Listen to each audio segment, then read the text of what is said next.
Alright, YouTube, it's time to talk about the Chinese situation because nobody wants to talk about fucking anything else anyway at this point. The Chinese have been building a series of bases in the South China Sea. I know it's called the South China Sea, so I'm sure that informs their decision making process. Anyway, they're basically, when you think about it, they're basically aircraft carriers that happen to be islands.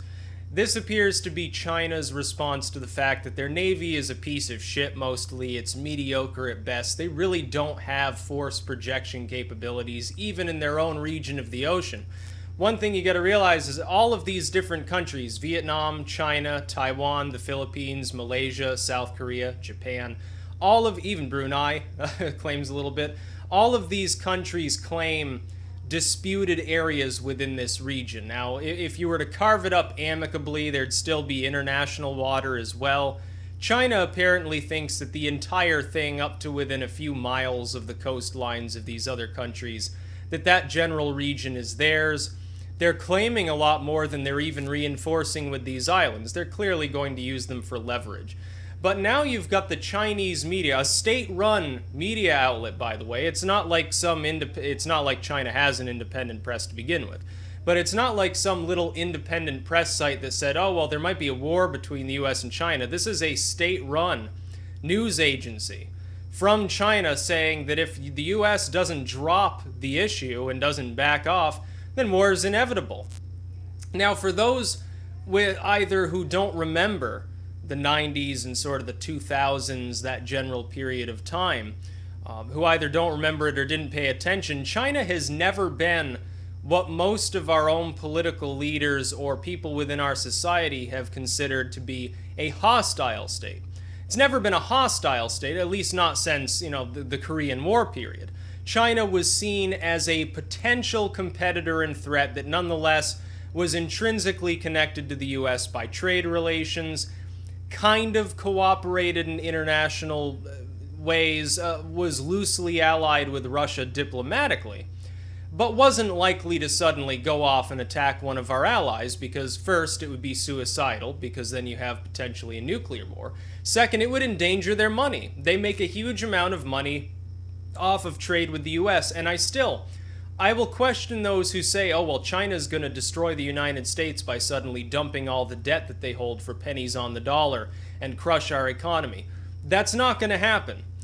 First and foremost, only a small proportion of even our foreign-held debt is Chinese, and that's a small proportion of our overall debt. In fact, the Japanese now hold more of our own debt than the Chinese do, so, it wouldn't affect us that much. Secondly, any soured relations between the US and China that cause any form of sanctions or loss of trade and investment to China will have an effect on them far greater than the effects of our similar sanctions and withdrawal of investment into Russia. Here's why.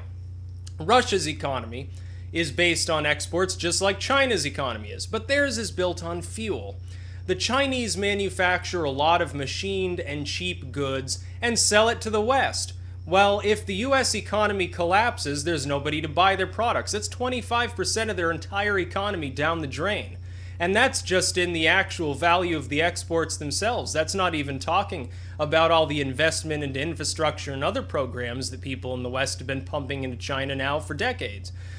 Secondly, not only do they lose that export to the United States and the investment therein, they also lose some of these other potential trading partners within the region that right now, although they may be kind of hostile with, they're kind of hostile towards the Japanese, they're kind of hostile towards the Vietnamese, they're kind of hostile towards the Philippines and Malaysia, they're more hostile towards Taiwan because they claim it's just a rogue province that's still under their own control.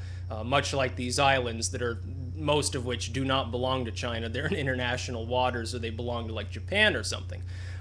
If they have a souring of relations with those nations, well, China's kind of blockaded because that's really most of their coastline area. You've got to realize China has a long coast, but that entire oceanic region is surrounded by nations that don't really like China. That's why they're building these bases, sometimes only a few miles away from these other regional states. They want the capability, in a confrontation, in an offensive manner, to be able to attack these surrounding nations. Right now, they can't do that. China is incapable right now because their navy is so outdated and, relatively speaking, rather small. They're not capable of attacking Japan or South Korea. Well, they could kind of attack South Korea if they use North Korea as a bulwark against them, but they haven't done so far. They could maybe attack Taiwan. But if they attack any of these nations, the U.S. Navy will move in and debilitate them. They're building these islands to serve, essentially, the same function that an aircraft carrier would, only instead of being mobile, instead of being a ship, they're simply permanently stationed 10, 20 miles away from these other countries. Well, how convenient for them. The fact that Vietnam has moved into the Western fold, it's now got a military alliance with Australia, it's got trade relations with the United States, it's moving into a capitalistic system, albeit slowly. The fact that this is happening, nobody could have foreseen. China is actually doing what it's doing now, I will say this, not out of a sense of being strong, but out of a sense of feeling weak. Now, the official story that they will broadcast to the world is, well, DC is weak, Obama's incompetent, and therefore we're taking on a bigger role within our general sphere, within this Eastern Asian region. We're going to take over because DC's not going to stop us and can't even if they want to. That's the line that they will tell the world. In reality, people within the Chinese government and people within these various corporations operating within China are looking at their own economy and realizing, oh, the growth isn't going to last forever. Pretty soon we're going to collapse because we got several bubbles coming up. We've got a demographic crisis similar to Japan. They are worried that unlike Japan, when Japan stagnated, it rose to the level of the second largest economy in the world. People were briefly worried it was going to overtake the United States. Their military, although kept small by pacifistic doctrines, was very sophisticated. What they did have was very sophisticated. Their technology was sophisticated. They were working on all sorts of modern weapon systems, although they were mostly exporting it to other countries, let's face it, modern computer systems and everything. Their economy was growing rapidly. Then they stagnated.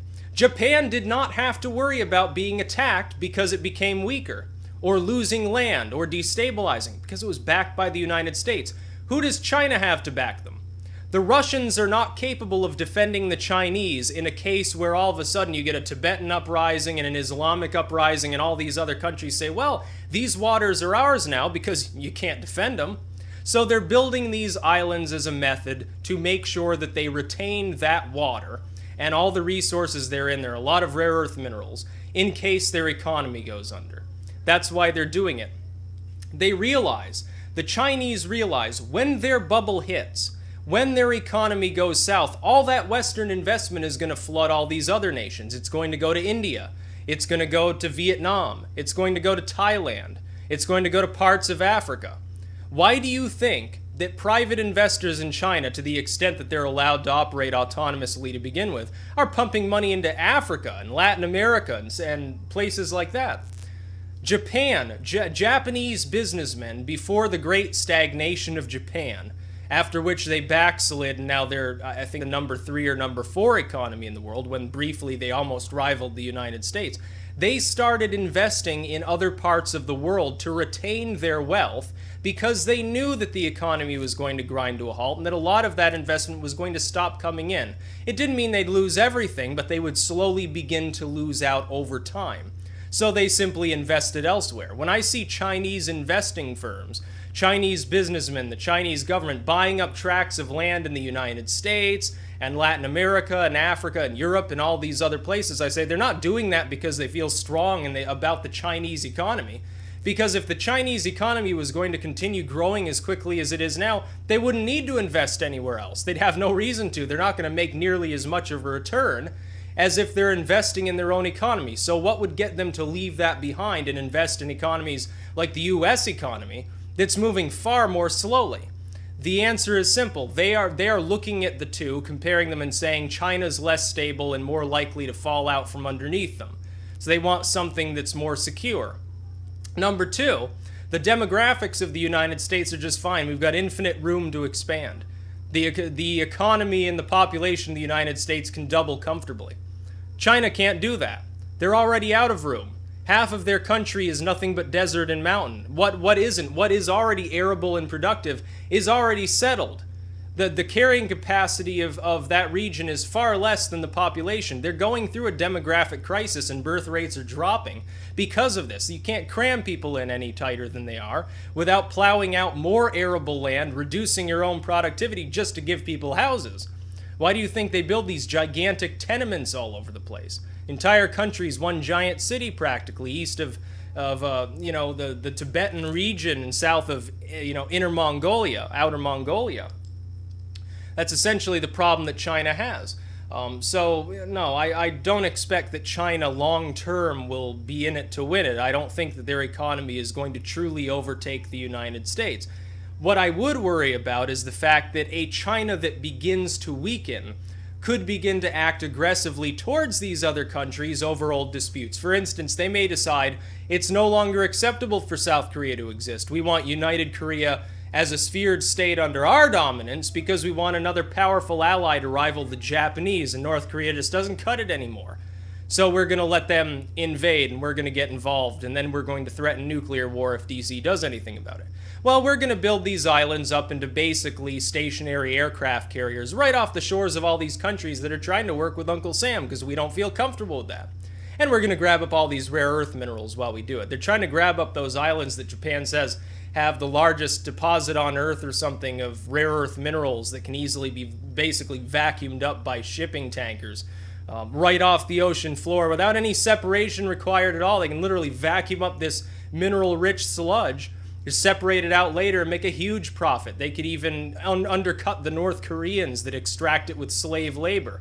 Why do you think China wants these islands? Oh, they want control of those rare earth minerals. It's all about the money. The big problem is it could lead to war. The Chinese media never in the 90s or the 2000s ever talked like that. They said the US is unbalanced, the US is imperialistic, the US is doing this and that's wrong, that's morally wrong, we condemn the United States. At the end of the day, they kept trading, they didn't push it too far. Ultimately, they at least attempted to get along with these neighboring nations because they're all allies of the United States. And they knew better than to start World War III. At the end of the day, the United States may have called out China on human rights abuses, on clashing with its neighbors over maritime borders. But it never called the Chinese an enemy and said, well, yeah, the possibility of war exists. The idea that there's even a possibility of war between the two largest economies on Earth, both nuclear states, with a combined population of, I think, 1.6 billion people that could potentially become targets, along with all these allied states in any exchange of live fire. The idea that it was even a possibility never existed before the last couple of years. The same is true in the situation with Russia. When the USSR collapsed, people said, well, I guess nuclear war is off the table. We don't have to worry. They're going to assimilate into Europe. They're going to become a power within Europe, a diplomatic power, a military power, a member of sort of the European community. They're going to modernize, and things will be hunky-dory. Once they see how much better things are under the westernized sort of systems, they'll fall into line. They'll probably still rabble-rouse a little, but we don't really have to worry. They're not going to attack anybody. But sure enough, they did. The idea that China would never attack one of its neighbors flies in the face of history. Yes, China has never been an overtly aggressive nation in its history. Sorry, but they just haven't. China typically doesn't attack neighboring states for no reason. But the thing is, China may be clinging to survival when they realize their entire economic model is awash. Most of that growth, that productivity, their middle class, their everything, their industry, is entirely reliant upon this globalized web of resources that if they continue to push and push and push, they will be cut off from. What they're worried about is a U.S. naval blockade that forces them into a nuclear war. In fact, the building of these islands may be an attempt to stave off World War III by China. They may be saying, we can't ultimately accept the United States blocking us over these maritime disputes or something, and we realize that we're going to stop growing eventually. The United States will begin to grow again. We'll get over it. We won't have the power to deal with the United States plus all of its Asian allies, plus potentially the rest of NATO. So we need to build these islands because if they try to corner us, we can't accept them doing that. And thus, in order to self-preserve, we have no choice really but to go to war. We have to fire on their navy and potentially, attack the U.S. Navy. Well, that could lead to a nuclear scenario. I think China may be attempting to prevent that. They may be actually trying to ward off a war. The problem is their methodology in doing so may cause a war. That's really the problem behind mutually assured destruction. You can get one of these paradoxical scenarios where a nuclear power starts losing handily, tries to do something in order to prevent itself from being utterly cornered so that it won't undergo some militant revolution when it becomes clear that the government is incapable of actually defending its own territory. And then somebody presses the little red button, only to see that same effort that the country is using to prevent nuclear war cause one. This is a problem within mutually assured destruction. You can have such a scenario. Now, if somebody had told me 3 or 4 years ago, oh, well, yeah, China's actually going to attempt to enforce its demands over these territorial disputes, I probably wouldn't have believed that. I think a lot of people, like myself, were a little bit short-sighted when it came to the Chinese scenario in the South China Sea. Honestly, I would have reckoned that the problems in Eastern Europe are more likely to cause an actual shooting war between the West and East, but it now looks like China is really revving it up as well. This could become a big problem for at least that general region. Because what happens if, the Chinese Navy and the Japanese Navy clash? What happens? The United States is going to get involved. It'll be a nuclear war. It will. That's the only end result, because they'll get into a shooting war. Whoever's losing will press the little red button. That's the problem. The problem with mutually assured destruction is that two nuclear states cannot have a hot war without a very real risk that somebody, because of the fact that they're about to lose, and get worried, and worry that if they do give up and simply withdraw, that the enemy will push them further in an effort to marginalize them even more and prevent them from ever being a threat again, that to prevent that, they'll actually press the button. If that were to happen, it would end all life on Earth. If China and the United States were to get involved in a nuclear war, it would drag Russia in. It would drag the UK and France in. Pakistan and India would go at it. The Saudis, who, let's face it, probably have nuclear weapons now, would go at it. The Israelis would launch their payloads. And pretty soon, most of the cities on the surface of the Earth would be, piles of ashes. That's kind of why I wrote my After the Ashes sort of a post-apocalyptic guide. That's the reason why I wrote that. Because I think that people are finally getting a little bit more worried about these things. Because the haze of the post-USSR world lulled them into a false sense of security. They felt like, it'll never happen. Guess what? People spent the entire period of time through the 50s, 60s, 70s, and 80s worrying about if the bombs were going to drop. And did drills all the time, and had civilian defense forces and shortwave radio stations and bunkers and all sorts of stuff. They worried about it because it was a possibility.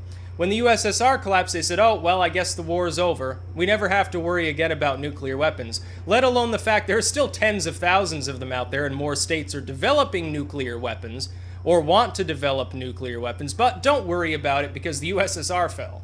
Well, it turns out the USSR really was supplanted by China. China has become the main competitor of the Western world, not Russia. Russia's still faltering as we speak. Their currency is struggling to get back to where it was a year ago. Russia is already on the ropes. Their economy is monocultured. It's entirely based on fossil fuels that are losing relevance in today's technologically advanced world. They may no longer be a threat, but China's got all sorts of goodies. Now, the United States can do to China what it has been doing to Russia, which is ramp up its own domestic production. By the way, the Trans-Pacific Partnership might be seen as an effort by DC to pacify the Chinese. That may be what this is, because it's going to prop up the Chinese economy by giving them even more middle-class U.S. jobs. It's not going to help the U.S. economy. It's going to help the Chinese economy. And by drawing these Asian regions together with the TPP, I think the hope of DC is to delay the problems that are arising in the Eastern Asian region, over these islands, over the waters, by pacifying the Chinese. What's the problem? China grows more powerful eventually, doesn't have to worry about any wars anymore because they can develop the sort of technology they need to completely stave off any form of attack. then you lose control, and then they can be warmongers as much as they want because there's nothing you can do about it. The idea of pacifying and delaying confrontation because a confrontation might go nuclear ignores the fact that if it goes nuclear down the road, your enemy's potentially stronger than they were before. The fact that the Chinese media would regard the United States as an actual enemy, an actual hostile entity, is foreign to anybody who has been born after roughly the Korean or Vietnam War periods, which I think that people don't quite understand. The idea of China as a major actor in these fights sort of died in that era, in the 50s and the 60s. Well, it's back. And that's not good, because that's the era in which we have things like the Cuban Missile Crisis. It's no small surprise that Cheyenne Mountain is reopening. It's no surprise the Russian government is digging new sort of doomsday bunkers. It's no surprise the world has been investing in seed vaults. It's no surprise. It's no surprise they're building drones left and right. It's no surprise that they're working on futuristic tanks and body armor and laser weapons and railguns and all of these things. The world is gearing up for war, but people are too dumb to realize it. People just don't, they don't understand that the reason why these things are in development is clearly, yes, there will eventually be a World War III. It's inevitable. You can't say, oh, well, there will never be another major war in this world. It'll all be proxy conflicts. No, eventually, in the span of time, it will turn into another world war. Does it happen over the Spratly Islands? Maybe. Nobody knows. Does it happen over Crimea? Who knows? The First World War happened because one Archduke got shot. The Second World War happened over Poland. Not exactly isolated from everything else. You would say, well, those don't really seem like reasons to oversee the death of hundreds of thousands or millions or tens of millions of people. Well, no shit, that's how wars get started in the first place. We went into Iraq and oversaw the death of 500,000 people, plus thousands of our own soldiers and many more wounded or given post-traumatic stress disorder and all sorts of war crimes committed by all sides over the fact that Saddam had weapons he never actually had. And that's in recent history. That's in living memory for most of the people that'll be watching this video. That's not World War II back in the 40s. It's not World War I back in the 1910s. It's modern history. It's still going on. All these wars around the world, even the smallest proxy conflicts, ultimately are waged over the grand chessboard. The problem with the grand chessboard is once you have multiple players, once you have more than one player, eventually someone starts to lose and flips the board and everybody dies. Mad can only break down in that manner. I've analyzed it before. There's no way in which Mad can actually be conquered, other than the world loses nuclear weapons by firing nuclear weapons and getting rid of them, by blowing them up over civilian areas, which is exactly what will be targeted. They're not going to be targeting missile silos and military installations. They're going to cripple their enemies by destroying all cities of any major population levels. For the Chinese, that means bye-bye Beijing. Anyone in Beijing's dead. Everyone in Shanghai is dead. Everyone in Moscow and St. Petersburg is dead. New York City is reduced to a pile of ashes. So is LA. So is Chicago. That's what it means if there's one of these scenarios. You might expect a handful of very pacifistic nations and deep third world nations not to suffer any direct hits. For everybody else, including states that are only loosely allied or trading with other states, Argentina, you think Argentina won't get hit? Brazil, South Africa, Nigeria, Egypt, Turkey, all of these states, Vietnam, Japan, the state doesn't even have to be involved in the war in order to become a target, simply because of its economic standing or the fact that it happens to have a sufficient enough military to bother targeting by any of these other states.